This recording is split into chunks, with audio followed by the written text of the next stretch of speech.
University. It is truly inspiring to see each of you here this afternoon, all over 320 of you. And even though we are virtual, please know that your presence is reassuring to us and exciting for us. Thank you for being with us and welcome. These are truly some crazy and uncertain times, and we are challenged by COVID-19 and the realization that George Floyd was murdered in front of our very eyes. We're anxious and we're motivated, but we're also taking action.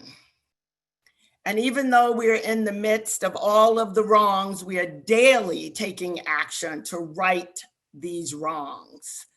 I'm reminded of an old Southern civil rights movement saying, "We ain't what we ought to be, but thank God we ain't what we used to be." So the struggle continues, our action continues. And despite of all that we know that is going wrong, it is important for us to take time to celebrate the good. And you, our medical students, are the good. You are our hope and our dreams, and this is time for gratitude. We are grateful for you, your hard work, and your presence here. And as our incoming students, I know you are grateful for the parents and the friends and the supporters, all of those that in big ways and small ways have helped get you to this point. This is truly their celebration as well, their beginning with you. And your accomplishments are the focus today.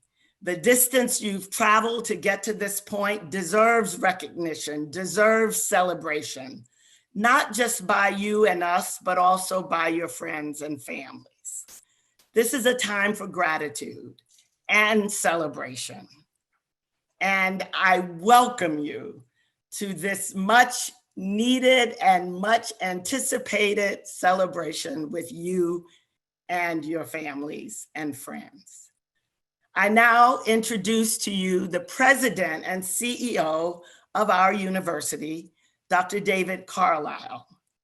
He is a graduate of Wesleyan University, and he received his MD from Brown University. He is a board certified internist with a master's in public health and a PhD in public health, both from UCLA. He is a published author, former leader of the California Office of Statewide Planning and Development.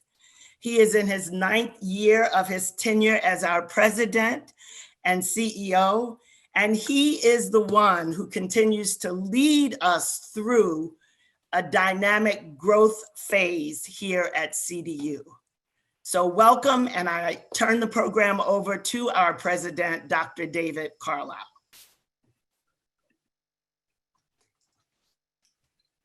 Dean Prothero-Stith.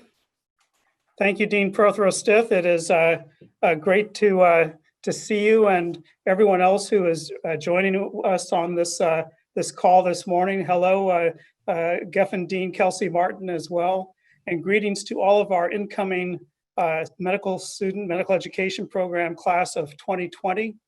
It is my privilege to introduce our supervisor, Dr. Mark Ridley Thomas. But before I do that, let me just say that this event is one of the highlights of the academic year for our university, Charles R. Drew School of Medicine and Science, University of Medicine and Science. And it is a real pleasure to be here because this really is the first real step that our medical students are taking on the pathway to becoming doctors. Once they have enrolled at medical school, they are virtually doctors, except for the passage of time. So we will really look forward to that passage of time. I'm looking forward to interacting with each and every one of you. But now it's my pleasure to introduce somebody who is very dear to our hearts at our university, Charles R. Drew University of Medicine and Science. Indeed, we frankly would not even be here today if it wasn't for Supervisor Mark Ridley Thomas. Some years ago, 10 years ago or so, this university was in a very, very, very fragile position. And Supervisor Ridley Thomas is one of the people who worked together to make sure that we would be here today to welcome you all 10 years later. I first met the supervisor when he was running for the assembly many years ago, worked with him in Sacramento, continued to work with him after arriving at CDU. And I can say affirmatively that there is no one more passionate about our university than Supervisor Dr. Mark Ridley Thomas. There is no one more committed to our university than Supervisor Ridley Thomas. And it's not just our university, it is the entire population of South Los Angeles, all roughly 1.3 million people in his district. This is a person who for his entire career has been passionate and committed to addressing the needs of our community. I remember when Supervisor Ridley Thomas was running for his current position that he has held since 2010, he made the campaign commitment that he would reopen Martin Luther King Hospital, and he has certainly delivered on that, as he is delivering on so many other things. And again, Supervisor Ridley Thomas is the person who has made CDU in many ways the place it is today.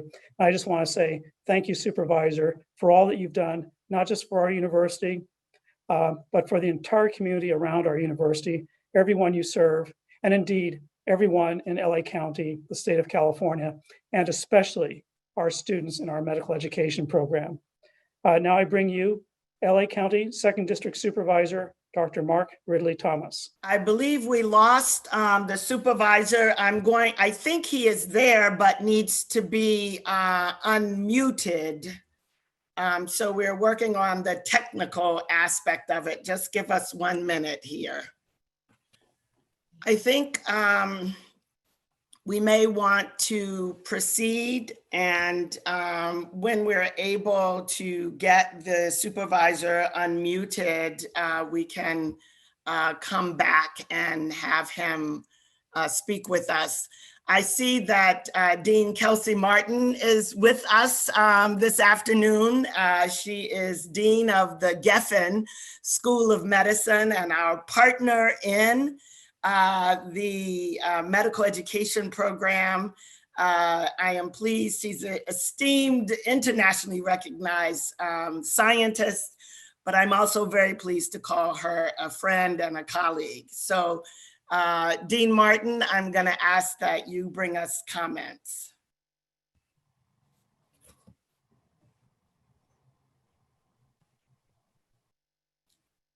Okay, I'm unmuted now. So thank you, Dr. Prothero-Stith, and thank you, Dr. Carlyle. And I can't tell you what a pleasure it is to be here.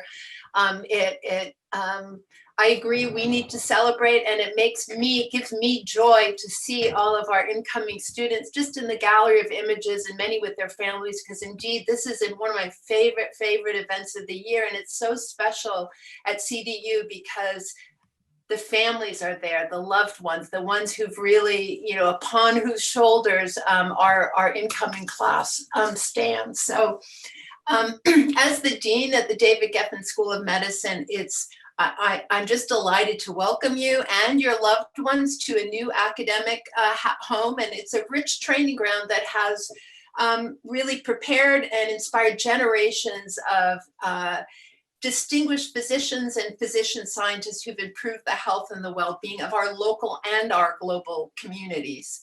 And you're going to begin today your quest by donning your white coat, which is a garment that dates back more than 100 years. And it's a profound and a precious privilege that is earned wearing that white coat. And it's earned every day through scientific inquiry, through moral courage, through the practice of empathy, and to a real commitment to justice and to health equity.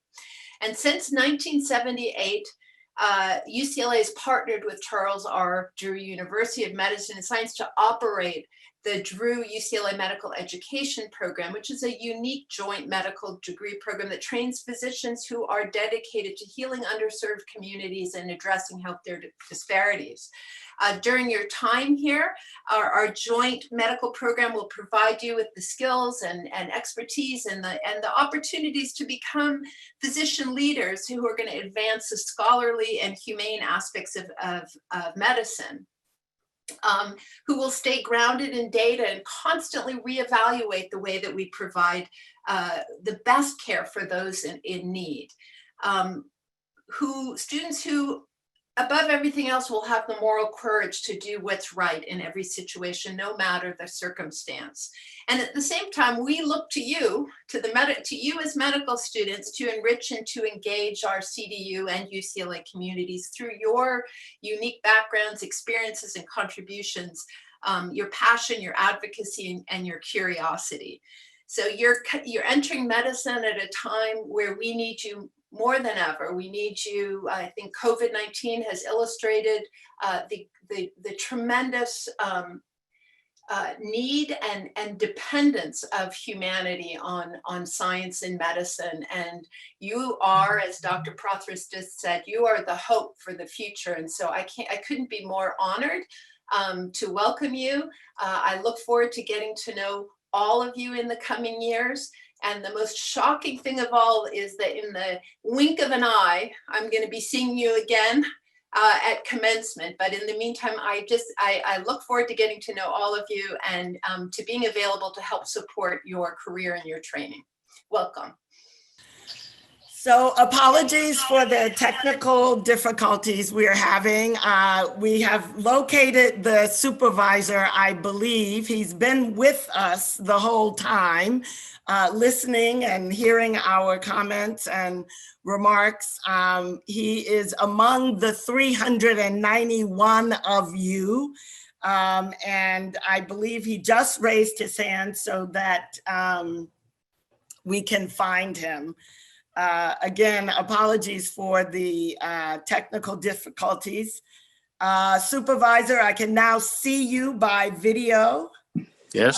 And we are going to turn the program over to you. As the president said, this is a champion of Charles R. Drew University and the reason that we are here and able to grow the way we are growing. Supervisor Mark Ridley Thomas. Well, thank you very much, Madam Dean, Mr. President. I'm delighted to be here and just to participate in the program and have the opportunity to salute the work of Charles R. Drew University of Medicine and Science.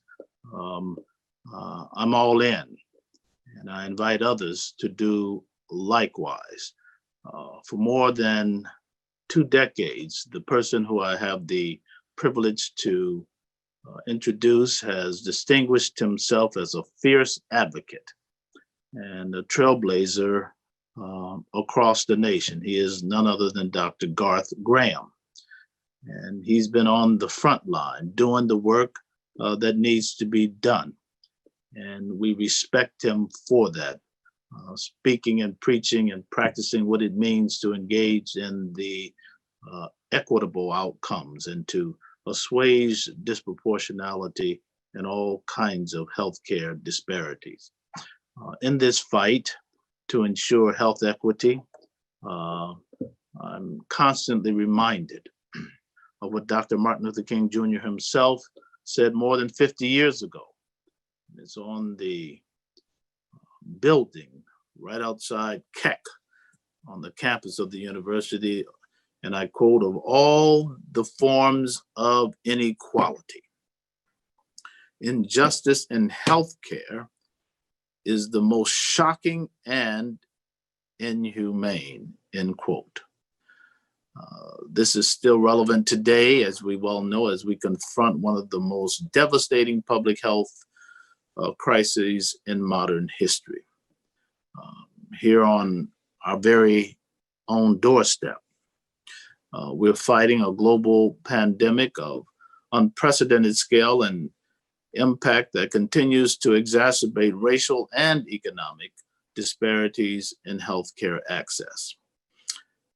And I want to say, as we blaze a path forward in the face of increasing inequity and inequality, I'm grateful to Dr. Graham, to Dr. Carlyle, to Dr. Prothero-Stith, and the whole CDU community for responding to the call for action and partnering with us in the push for change, the push for better health outcomes. And I want to say further, since April, it's well known and it should be celebrated that CDU was able to test more than 60,000 African American and Latinx community members right on that campus in cooperation with the Martin Luther King Outpatient Center, a collaborative effort with the County of Los Angeles. And Dr. Graham, we ought to be proud of CDU for that. And so this is central to the work of community empowerment and health outcomes. And to improve those outcomes, we have to engage, we have to educate, and we have to empower. So this very easily, very comfortably, and very appropriately overlaps with the work that Dr. Graham has done and what his life has spoken to, and the vision that he essentially personifies. As a doctor and teacher, the Aetna Foundation and CVS Health, he has created and continues to innovate with new partnerships and implementing community health programs and initiatives. He is a leader in our fight for health equity, a fierce advocate for the underserved populations, and a champion for community empowerment. I believe I speak for all when I say that Dr. Graham has pursued his work with exceptional vision, expertise, and passion. It is a testament, I believe, to the impact of his work and belief in the value of that which he is contributing. With that, I ask you all to please welcome Dr. Garth Graham, and I thank you. Dr. Graham. Supervisor Ridley Thomas, a man who has made history. I am proud and honored to have worked with you, to view you even as a mentor for a lot of us who are coming behind you and trying to make a change and have an impact in this world. And I'm gonna hold up and come back to your life, Supervisor Ridley Thomas, and when I talk a little bit about mentorship and people who have made change in terms of the kinds of things that the class of 2024 should be thinking about as you all as you all have become, started on this journey as clinicians, as teachers, and even as heroes. And I'm going to come back to that in a second. Before I start, I certainly want to recognize President Carlyle, a man who has accomplished a lot for a lot of individuals across the country, and certainly in the state of California. Provost Steve Michael.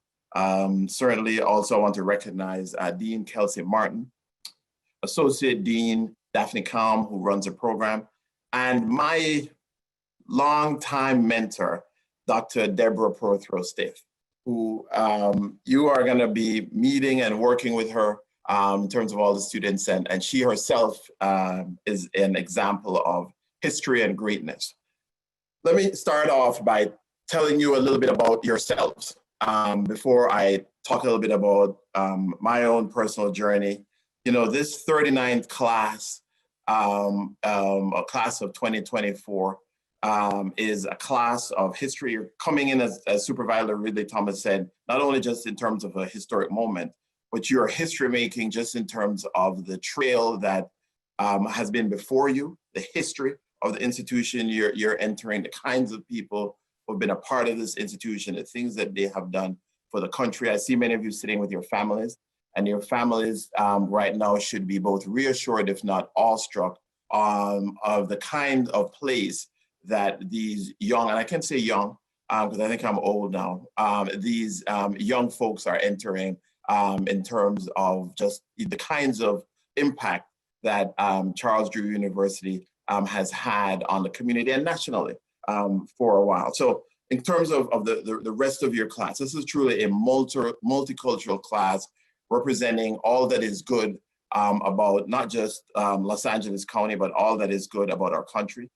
28% of this class is first generation college students. 80% are from the state of California. 86%, I should say, are from the state of California and represent a vast array of experiences.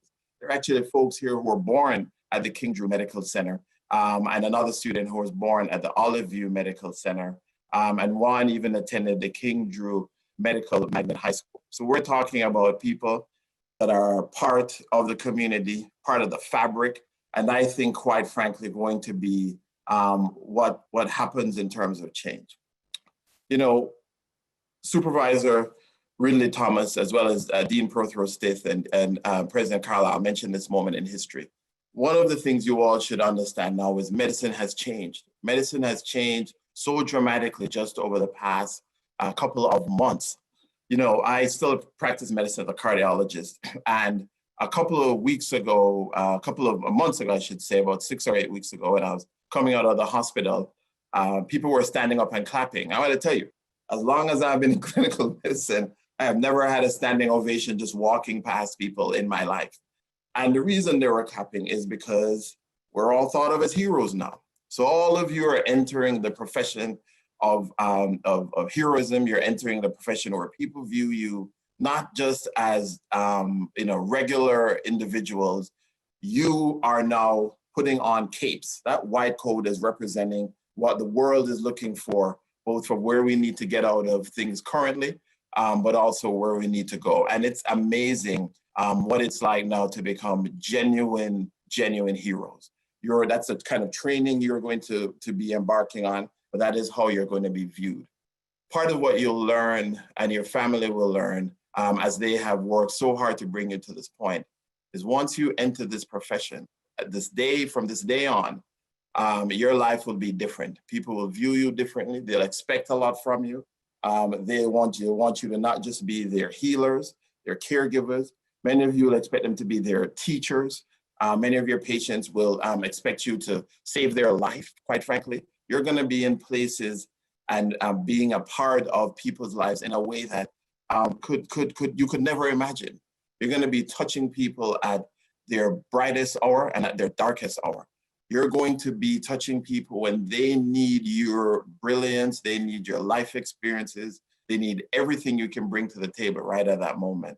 And for the families who are sitting around these newfound heroes, watching them put on their capes, how proud you should be that you have been able to bring these young folks, again, I can say young folks, there's a time that I could say that, but now I can, or it's the younger folks, into the practice of medicine in a way like never before. I hope to leave you with 3 points as you begin your superhero journey. And I hope that as you go through the rest of this journey, you will hopefully remember at least 1 or 2 of these. And I'll tell you, when I was graduating medical school, these were some of the points that were taught to me then. So I'm passing on part of what I learned, which is going to be a part of what you will do when you pass on information to other people coming behind you. The first thing I'll say on this superhero journey that you're about to begin on is remember who you are. These next couple of months to years are going to test you like you've never been tested before. You're going to walk into situations where you know it all. You'd have read and studied it, and you would have had a certain level of confidence that's going to allow you to treat and take care of people that need you the most. Then there are times you're going to walk into a room and you're going to not know what to do. You're going to be struggling, you'll be nervous, you'll be frightened. And what I want you to remember is whatever brought you to this point, whatever brought you to be a part of the class of 2024, whether that be for some of us and for me, it was my faith that brought me through a lot in life and then continued to get me through. It may be family. It may be even sometimes an innate sense of just who you are. At those most challenging moments of doubt, of when you're stretching yourself to the fullest, take a second and just remember who you are and how you got there. That in itself is an amazing accomplishment, just being a part of this Faculty of Medicine that you're now starting on, and continuing to have that drive. I'll tell you, once when I was in medical school, I walked out of a room I was studying, and one of my professors, who forgot that I was a professor, he gave me a trash can to empty because he thought I was just there to clean. I took the trash can and emptied it anyway because I didn't understand what was going on. And then afterwards, it kind of bothered my psyche. I thought to myself, well, did he forget that who I am? Did he remember that I'm in his class, which he totally forgot? Started getting all these periods of doubt. I went home and I was talking to my mom. She said, does it matter? You know who you are. And that's the thing I hope you remember as my first point, as I'm saying, in terms of remembering what got you there. Don't forget who you are. The second point I'll make in terms of something that you've often heard is don't forget where you came from. Part of the legacy of the Charles Drew University, part of the legacy of this whole institution, and by the way, the historic nature of this institution during this historic time is just amazing to be stepping into dealing with both health and issues around equity at a time when our country this is the number one thing in this country. And you are stepping into this right now. It's important to then remember again where you came from. A lot of you, like myself, were, first-time college graduates. A lot of you may have come from different kinds of backgrounds that, are not normally represented in medicine. Right now, for instance, African Americans only make up 5% of doctors. And when you think about men, African American men who are doctors, that's even a smaller percent. Similarly for Latinx community, where you have a very small percentage of folks from these communities making our way through to be leaders and heroes as you all are about to be.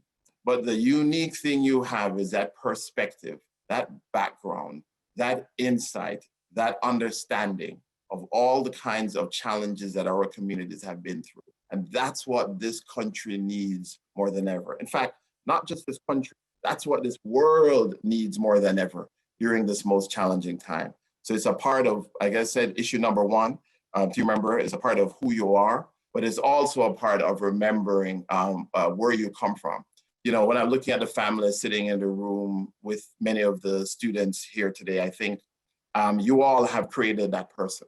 You all have put in the ingredients, you all have put in the butter and the milk and the sugar and the spice and everything nice that kind of tied up to this person who is about to now become a hero, a part of the hero team in the United States overall. And so you are a part of that ingredient. I want you all to look at people who made you a part of this fabric and recognize that's where you came from.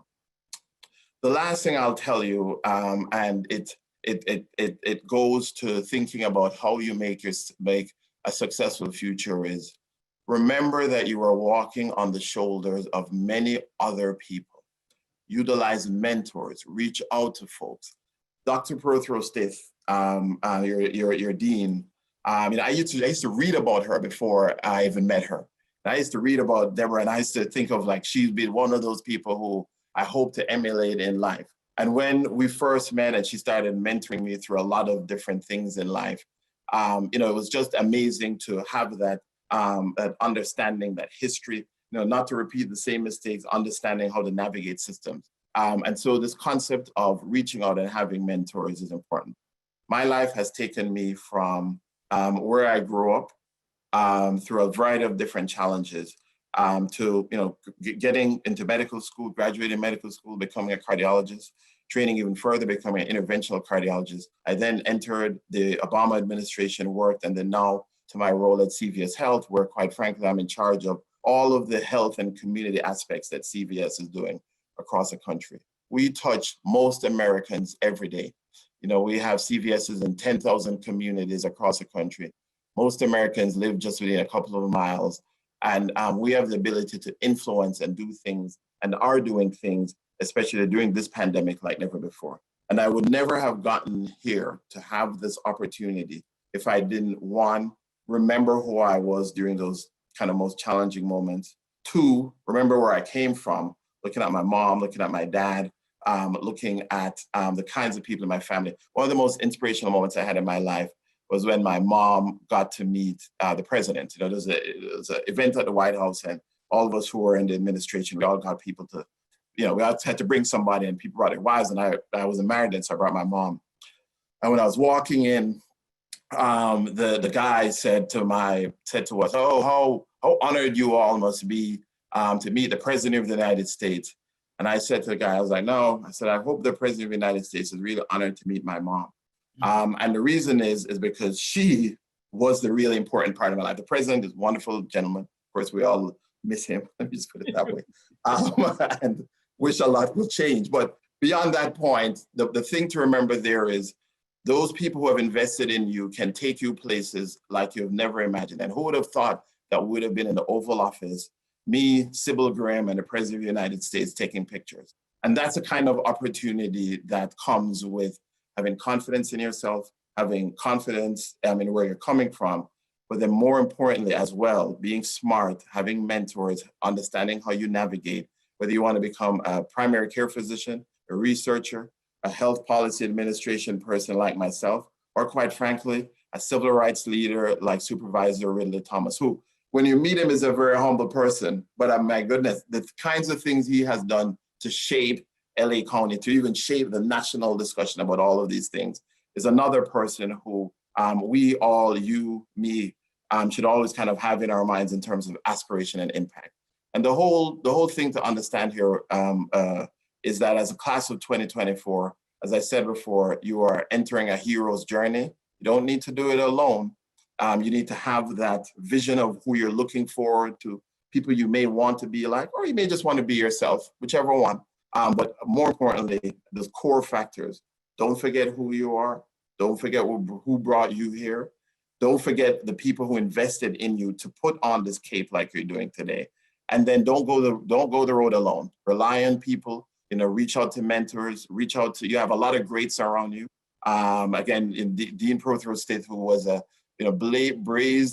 blazed the chart for women in medicine, and back at a time when women had never even led public health agencies in the way she did, and did all kinds of things for violence. She put violence on the map during the Clinton era and all kinds of things. So you have to understand kind of the ingredients of greatness you have around you, and understand that as this institution you are entering in is a historic institution for not just LA County, it's a historic institution for the country. And quite frankly, the way the country is going now, we need a lot of history to help kind of get us back to the right spot. So I'm gonna, hopefully, I've literally gone over my time, and just hopefully you'll just remember those things as you go through. I heard these very statements when I was at my white coat ceremony. I heard two of these statements, and it always stuck to me. And when I was dropping things in the operating room and fumbling stuff, I was like, remember who I am. And those kinds of Zen moments kind of always brought me back to that inner peace and inner confidence. So hopefully you will continue that trail. And then when you give your own white coat ceremony or convocation speech or whatever you do in the future, when you bring your mom and your dad to the White House to meet the president, I hope you remember just the kinds of things that brought you there. And, you know, quite frankly, today, if you can, turn around and say thank you to some of those people who got you there, because no one gets here alone, because her tutelage and guidance. And with that, for this white coat ceremony, I turn it over to Dr. Gomez. Good afternoon. I'd like to first introduce Dr. Lee Miller. I think you can see him on the screen. He's one of the participants. Dr. Miller is the Associate Dean of Student Affairs at the David Geffen School of Medicine. And I hope he can wave to everyone. He's going to be a very important part of your life over the next 4 years. And we're really happy that he could also join us. I also would like to acknowledge Dr. Braddock, who I think we may not be able to see, but he's present with us today. We'd like to start our white coat ceremony, and I will be calling the names of each student, and they will have their family and friends to assist them in putting on their white coat. Our first student is Isa Abdul Kader. who is originally from San Luis Obispo, California. He earned his bachelor's degree with a major in microbiology, immunology, and molecular genetics from UCLA. Issa spent his undergraduate career in leadership positions with the UMA Volunteer Project, exploring interest in infectious disease and genetics through research and assisting global health projects in Egypt and India.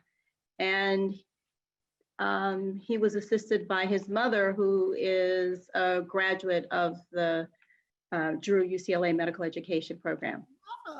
Congratulations. Our second student is Ape Ukarele, who is from Carson, California. She earned her bachelor's degree with a major in science, technology, and society from Stanford University. Her sustained service in health education at the Pacific Free Clinic, health advocacy in the Stanford Emergency Room, and extended our honors thesis into West African mental health systems and health-seeking behavior, cultivated her desire to become a socially accountable physician.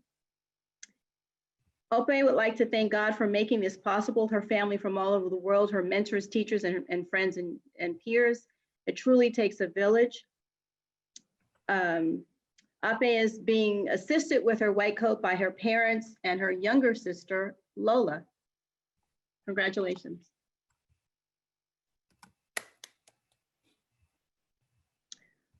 Our next student is Kendra Arriaga Castillanos, who is originally from Los Angeles, California. She earned her bachelor's degree with a major in psychobiology from UCLA, as well as completed the post-baccalaureate program at CDU. Kendra has the distinction of having graduated as valedictorian of her high school and is the first in her family to attend a university and to go to medical school. She is assisted with her white coat by her mother, Irma Castellanos, and her father, Narciso Arriaga. Another distinction that Kendra holds is she actually was born across the street from CDU at the King Drew Medical Center. Our next student is Bryce Bentley. Bryce is originally from South Los Angeles. He earned his bachelor's degree with a major in physiological science from UCLA. During his time at UCLA, he was a part of the Black Health Project and organized health fairs to address hypertension and cardiovascular diseases in predominantly African-American communities. He is assisted with his white coat by his mother and father, Yvette and Brian Bentley.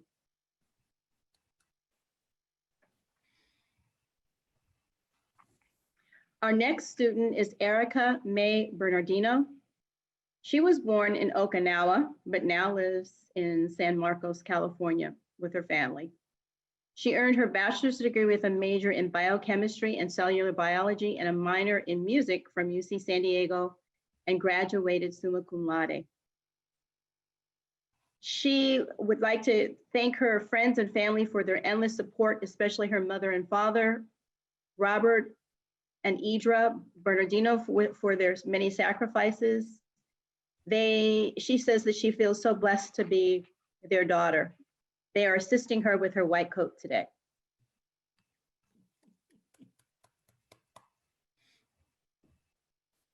Our next student is Lanchelle Romere. She is originally from Allentown, Pennsylvania. She earned her bachelor's degree with a major in neuroscience and religious studies from NYU. She would like to conduct research on neurobiology of postpartum depression and its implications on child development and maternal well-being. She would like to thank her parents, and her message to her parents is, "Mom, Dad, thank you for always believing in me and sacrificing so much so that I could achieve my dreams. I hope to live my life making you proud." She is assisted with her white coat by her mother and father, Maylene and Michelle.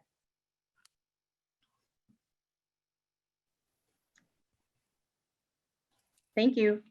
Our next student is Kendall Clark, who is originally from Aliso Viejo, California. She earned her bachelor's degree with a major in biological science and a minor in inequality studies from Cornell University.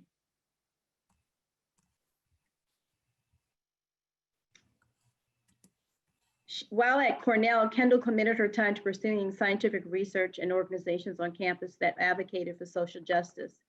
And the year before she started medical school, she was in AmeriCorps. She would like to thank her family and friends for supporting her throughout her academic career.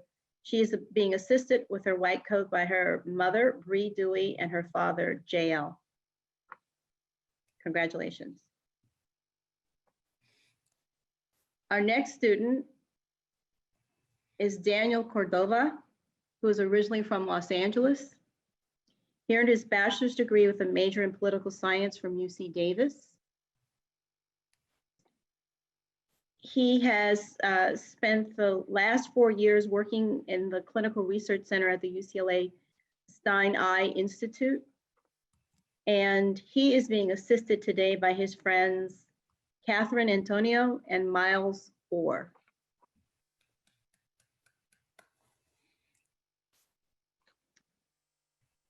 Our next student is Amaka Ahiram, who is originally from Ontario, California, but has spent most of her life in Chino Hills, California.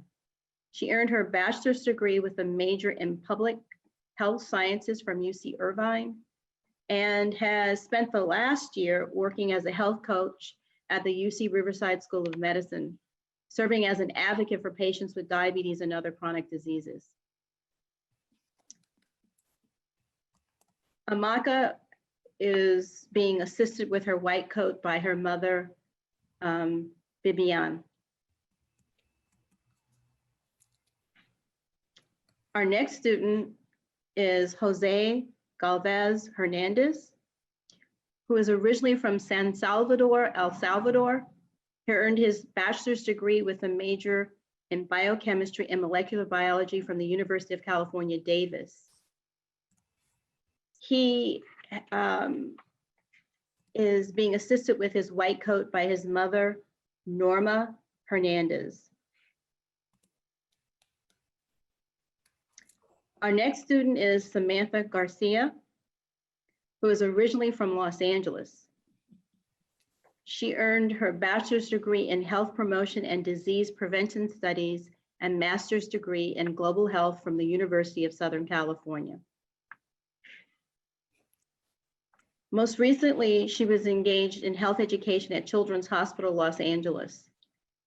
Today, she is joined by her parents, Hilda and Jaime Garcia, and her grandmother. Nice.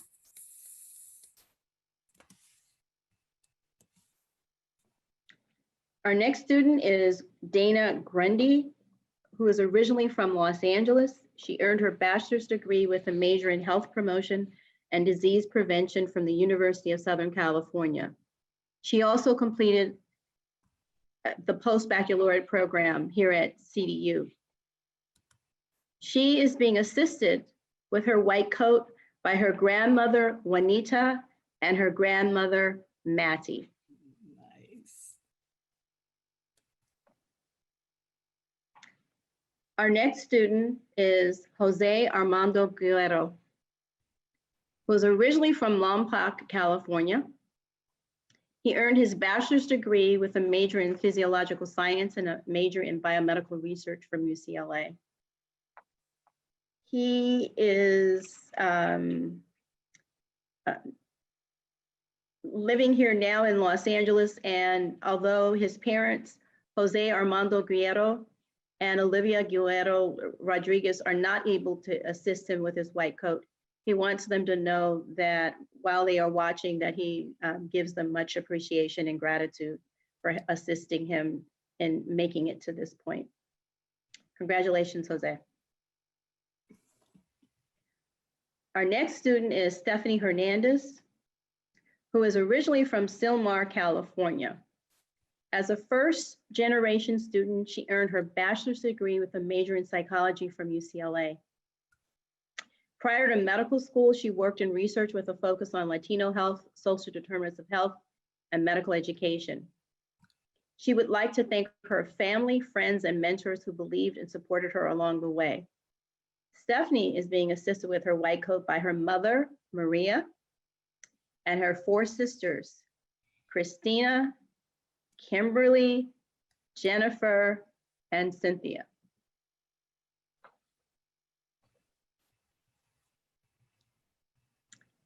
Our next student is Alexandra Johnson. She was born and raised in Durham, North Carolina. She earned her bachelor's degree in biology and anthropology from the University of North Carolina, Chapel Hill. She recently returned from Cape Town, South Africa, where she was a teaching assistant and health services researcher. Alex has always wanted to be a doctor and decided to start her journey in medicine at CDU. She would like to thank God and her loving parents, brother, grandparents, aunts, and uncles for getting her here. She will be assisted with her white coat by her family. Our next student is Gurjeet Kaur, who is originally from Livingston, California. She earned her bachelor's degree with a major in physiological sciences and a minor in society and genetics from UCLA. Since graduating, she has been a member of AmeriCorps with City Year in Los Angeles. Gurjeet is looking forward to continue her work with underserved communities and focusing her efforts on health policy and public health education. She is being assisted with her white coat by her boyfriend, Curtis Hadley. Our next student is Jameel Rashad Lacy. Originally from Oakland, California, he is currently a resident of South Los Angeles, and he earned his bachelor's degree in economics and urban studies from Morehouse College and a master's degree in social policy from the London School of Economics and Political Science. He also completed the postbaccalaureate program at CDU. He is very happy to have been the founder and CEO of Trap Medicine, a barbershop-based health intervention designed to address health disparities among Black men and boys. He is being assisted by his parents, Walter and Carla. Our next student is Karen Lamb, who is originally from Los Angeles, California. She earned her bachelor's degree with a major in microbiology, immunology, and molecular genetics from UCLA. She, as a freshman, co-founded the Flying Samaritans at UCLA, where they made visits to rural villages in Tijuana, Mexico. Karen would like to thank her mother, father, and 3 siblings for their sacrifices, love, and support. She is being assisted with her white coat by her twin sister, Kelly.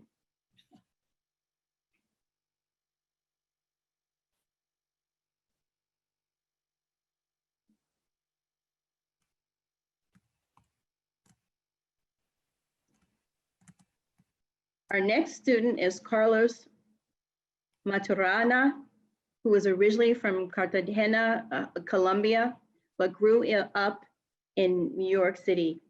He earned his bachelor's degree with a major in mechanical engineering from Columbia University in New York.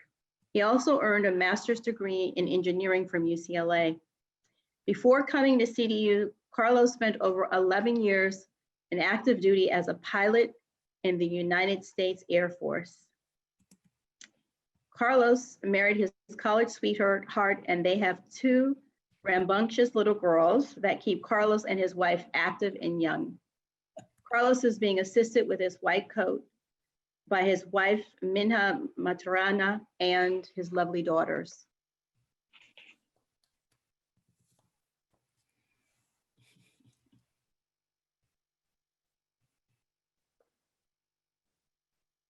Our next student is Precious Momad, who was born in Riverside County, but was raised in Los Angeles, California. She earned her bachelor's degree with a major in biology from San Diego State University. And during her college years, she was a clinic coordinator and president of the San Diego State University Flying Samaritans and made several trips to rural communities within Mexico. Precious is being assisted with her white coat by her aunt, Lynn, and Uncle Van.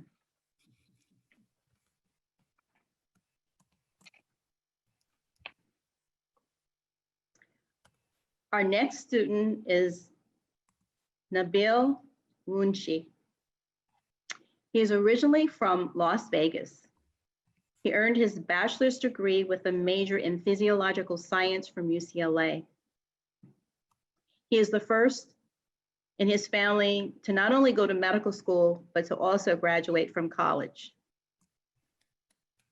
He is surrounded now by his family members.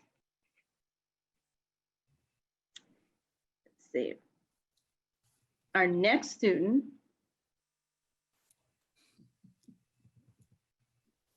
is Joy Ohiomoba, and she is originally from Lagos, Nigeria, but was raised in Los Angeles, California. She earned her bachelor's degree with majors in global health and biological sciences from the University of Southern California. She also earned a master's of science in global medicine from the University of Southern California.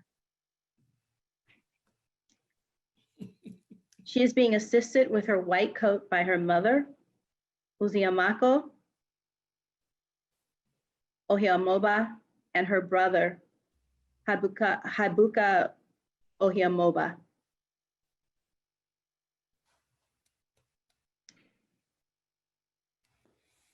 Our next student is Sarah Pena Carmona, who is originally from San Salvador, El Salvador. She earned her bachelor's degree with a major in human biology and society from UCLA.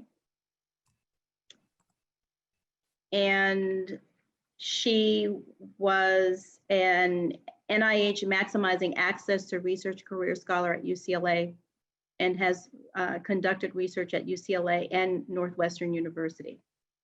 She has worked to improve health literacy, and today she is surrounded by her family members.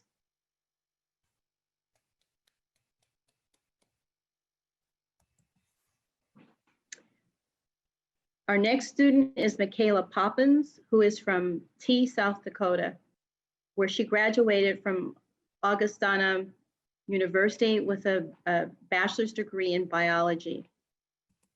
An interesting fact about Michaela is that she grew up on her family farm and is the eldest of 3.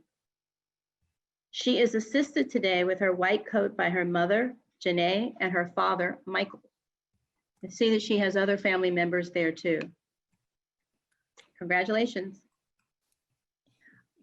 Our next student is Christina Ramsey, who is originally from Inglewood, California. She earned her bachelor's degree with a major in health promotion and disease prevention from the University of Southern California. Christina is being assisted by her parents, Tiffany and Kevin Ramsey.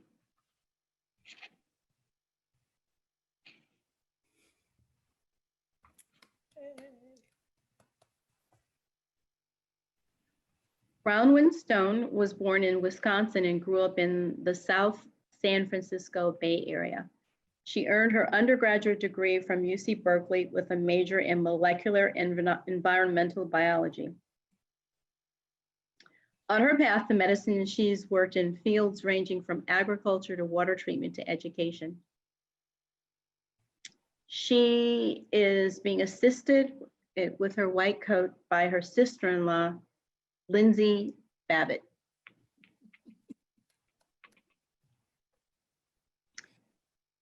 Our next student is Jeremiah Taylor, who is originally from Dallas, Texas. He earned his bachelor's degree with a major in chemistry from Louisiana Tech University. While he was there, he served as a part of the men's basketball team. Although his mother and brother, Camille and Jacob Taylor, are not able to assist him in person with his coat, they are watching him live right now. Our last student is Ashley Villarangel. She's originally from San Diego, California. She earned her bachelor's degree with a major in Spanish and Portuguese from UCLA. She is here being assisted with her white coat by her mother, Inadina Rangel. And I don't know the name of her pet there, but she's also accompanying her, helping her with her white coat. Thank you.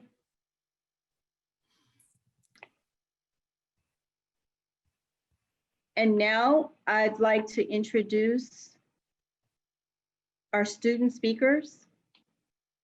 One of the things that we are really proud of is the fact that we have student speakers who are very accomplished. And our two student speakers today are Jameel Lacy, who is an incoming MS1, and then also Gurjeet Kaur. They will be sharing some comments with us today. And now I'd like to introduce Jameel. Thank you, Dr. Galvez.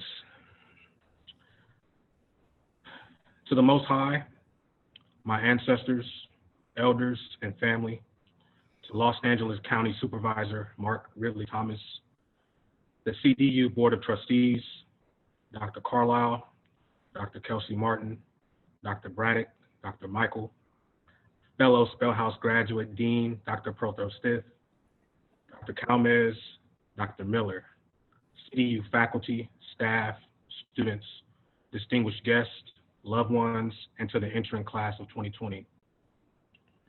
In August of 1965, before time could allow for the smoke from the assassination of Malcolm X to clear, and in the aftermath of the now infamous Bloody Sunday in Selma, Alabama, a rebellion in South Central Los Angeles emerged. Gerald Horne, author of Fire This Time, the Watts Uprising in the 1960s, described the turbulence that swept like wildfire across the city of Los Angeles as a groundswell of frustrations. Frustrations with a system perfectly designed, in all of its flaws, to sustain immense gaps in opportunity between the haves and the have-nots, between the Black poor of Watts Willowbrook and the abundance and wealth of Westwood, between me and a police officer whose appraisal of me will be armed thug well before Drew UCLA medical student. It is this frustration and indignation that created the institution we now have the honor of representing today, the Charles R. Drew University of Medicine and Science. I imagine it's this same frustration and indignation that have catalyzed our entry into medicine. I imagine each of us have bore witness to the inability of family, friends, neighbors, coaches, mentors, clients, and our broader community to access quality healthcare, forced to live under the tyranny of poverty and subjected to the ills of structural inequity. I look at each of you in admiration of the obstacles you and your family have overcome to get here, and I'm confident in the physicians, researchers, public health practitioners, and leaders we will all become. I think of individuals such as Amaka Ahiram, future oncologists whose contributions on the food justice front will alleviate cancer disparities. I think of my frat brother, Jeremiah Taylor, who will follow in the footsteps of people like Dr. Myron Roll and become a Division I college athlete turned neurosurgeon. I think of individuals like Isa Abdul Qadir and Daniel Cordova, our future department chairs and deans. I think of individuals like Dana Grundy, a future OBGYN committed to serving women of color in South LA. Ladies and gentlemen, we are the future of medicine. We must support each other, encourage each other, uplift each other, and hold each other accountable to excellence, equity, and justice.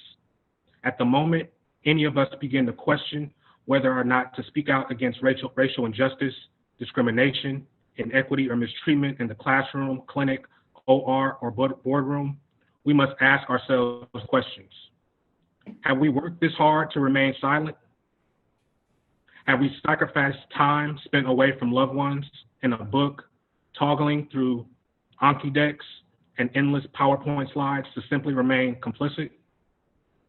Will we be able to look at ourselves in the mirror when the opportunity for challenging systems arises and we yield? For the entering class of 2020, I know that without a doubt that the answers to these questions will be a resounding no. Each of us now bear the name of Charles Drew on our chest, an institution born out of the fire of the Watts Rebellion, an institution whose mission centers social justice and health equity. With us, we bring the blood of our ancestors, the prayers of our grandparents, the sacrifices of our parents, the pride of our loved ones, the encouragement of our friends, and the dreams of our children. Shout out to my newest comrade, student Dr. Carlyle, his wife, and their 2 daughters. So it is simply not enough for us to become physicians, for what we risk is becoming the very systems we were brought here to dismantle. It is simply not enough for us to proudly don the emblems of UCLA or Drew without reaching back to provide a pathway for young people to do the same. It is simply not enough for these white coats to be the destination of our journey. For many people in our community, the white coat represents a symbol of accomplishment, and it is. We each have made countless sacrifices, investments, and shed many tears to get to this point in our careers. However, we must not forget that for many others, the white coat has represented a symbol of terror, of abuse, neglect, murder, of apathy, and of harm. In pledging to do no harm, we must look no further than ourselves as the change we wish to see. There is no better time than now, as the syndemic of COVID-19 and racial injustice have each been allowed to fester in communities throughout America. And so I say to the entering class of 2020, we were chosen among thousands to further Drew's mission of bringing justice to our most calcified systems. And so I say, rebel. Rebel against the tentacles of racism, against the idea that we do not belong in these spaces, and against the comfort of complicity and of inaction.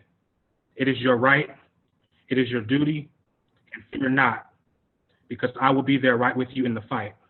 Thank you and congratulations. Let's get to work.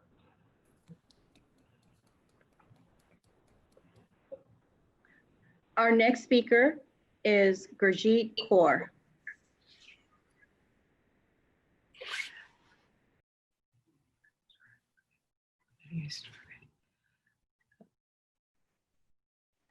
Good afternoon, faculty, staff, family, friends, loved ones, and fellow classmates of the entering class of 2020. Thank you to everyone who is joining us today. Although this white coat ceremony is traditionally conducted in person with minimal social distancing, including lots of hugs and embraces, everyone's support in joining this virtual celebration means the world to us. This is the first time that our family and our friends get to see us in our white coats. And let me tell you, it feels really good. Like, it's official. We're really doctors in training now. But friends and family, please refrain from asking us to diagnose any weird rashes. Give us some time to get a bit of training under our belts. Our white coat is symbolic of the fact that each one of us is supposed to be here, that we are going to take this responsibility that comes with wearing this coat seriously.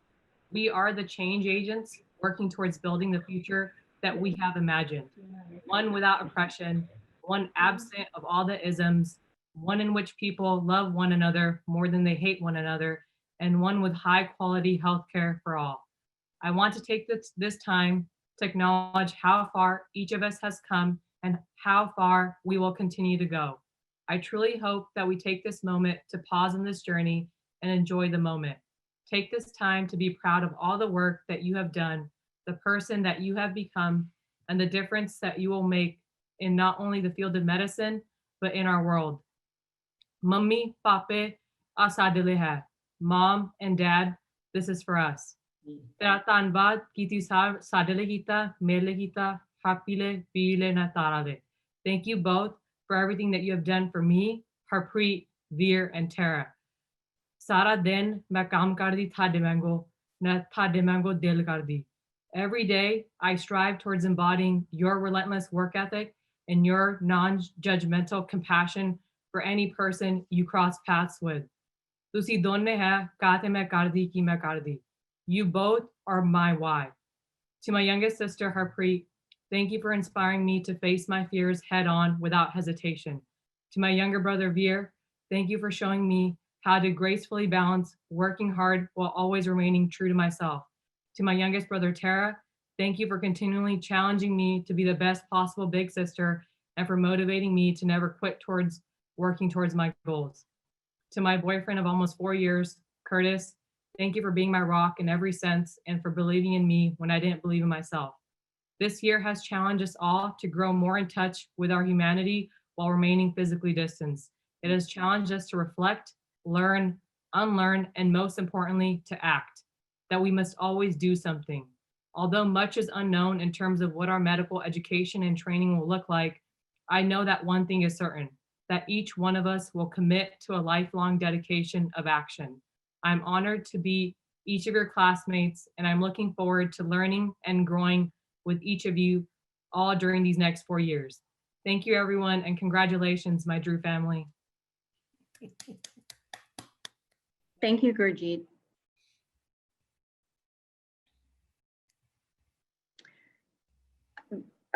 Before I turn it over to Dr.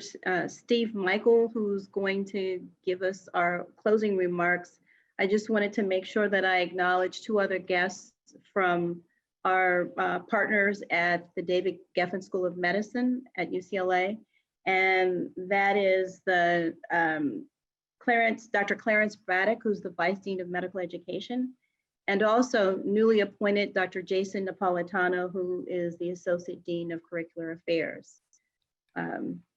Thank you so much for joining us.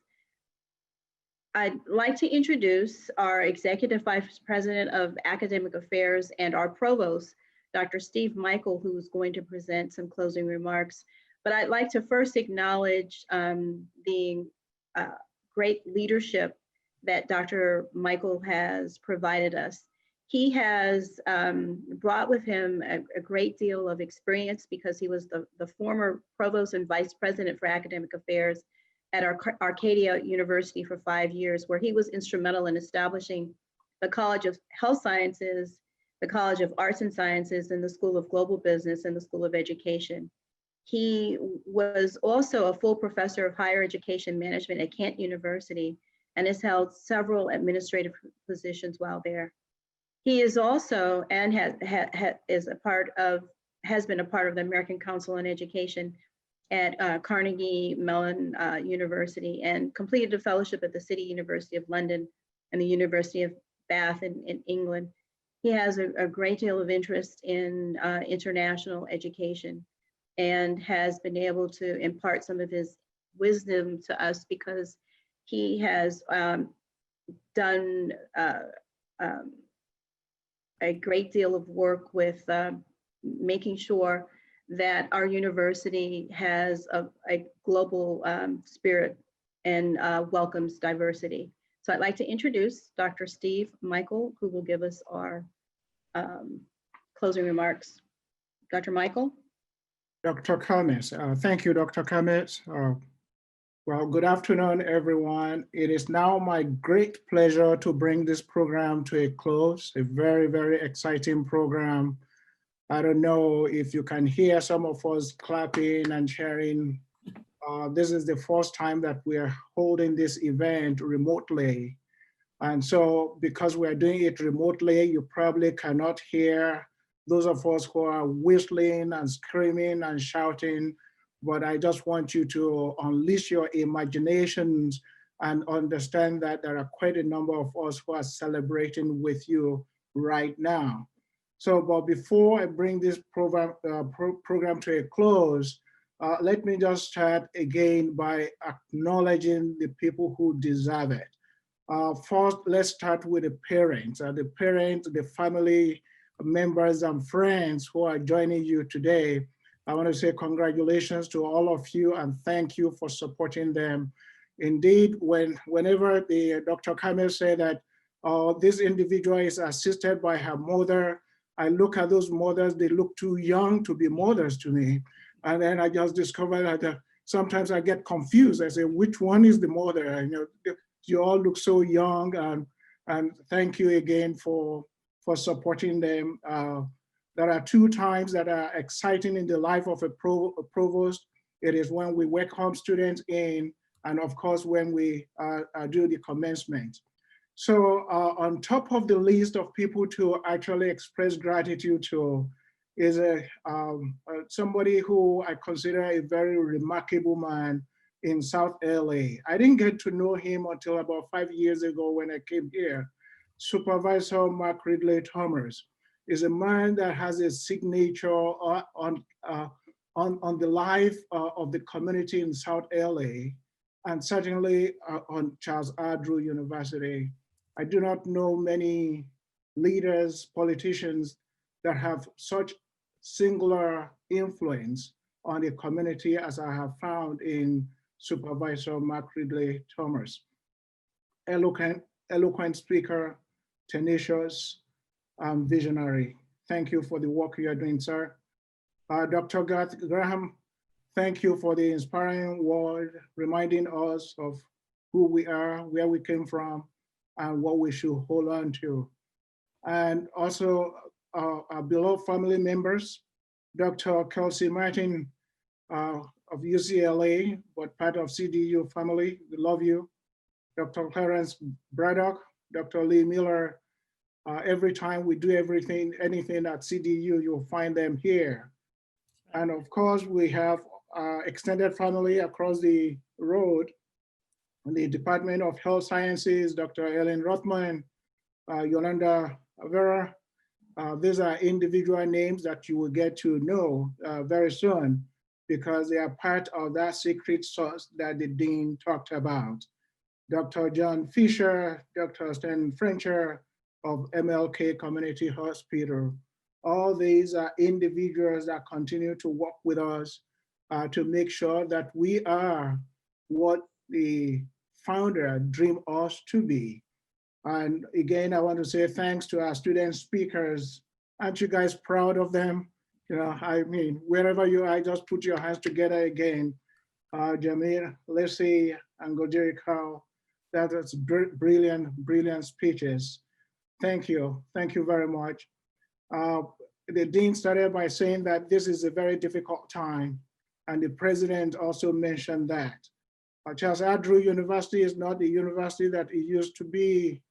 It is a university rising, building on that legacy and soaring.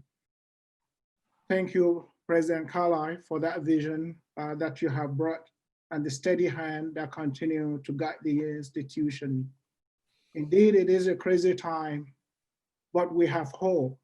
We have hope because of you today, as you put on this white coat, that you're going to be the solution that the world has been waiting for, that you will graduate and make a difference in the life of our community.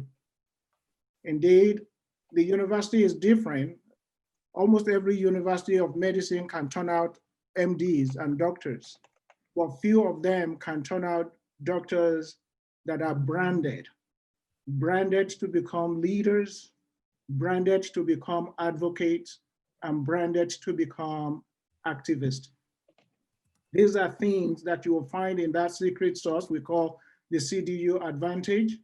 You will find it in what we call the CLEDIC doctors: community, leadership, excellence, diversity, integrity, and compassion. It is one thing to have the curricula and the epistemology, is another thing to have the values that will guide you as you continue to apply yourself to our community. So I want to thank you. This is the time now. We now delegate a responsibility to all your family members. Unfortunately, we cannot take you out to dinner tonight. So we're asking all the family members, please do cook for them, take them out to dinner, and we will forever be grateful to you as you do this on our behalf. Looking forward to the end of COVID-19 one day when we can come together and hug face to face and share the moment together. Thank you for becoming members of the CDU family. You all came in here today, you will all graduate together because we leave no man or woman behind. Thank you again. God bless all of you.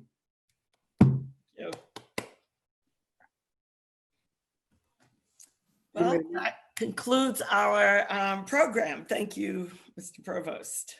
Thank you. Everyone, enjoy the rest of your day. Bye. Bye-bye.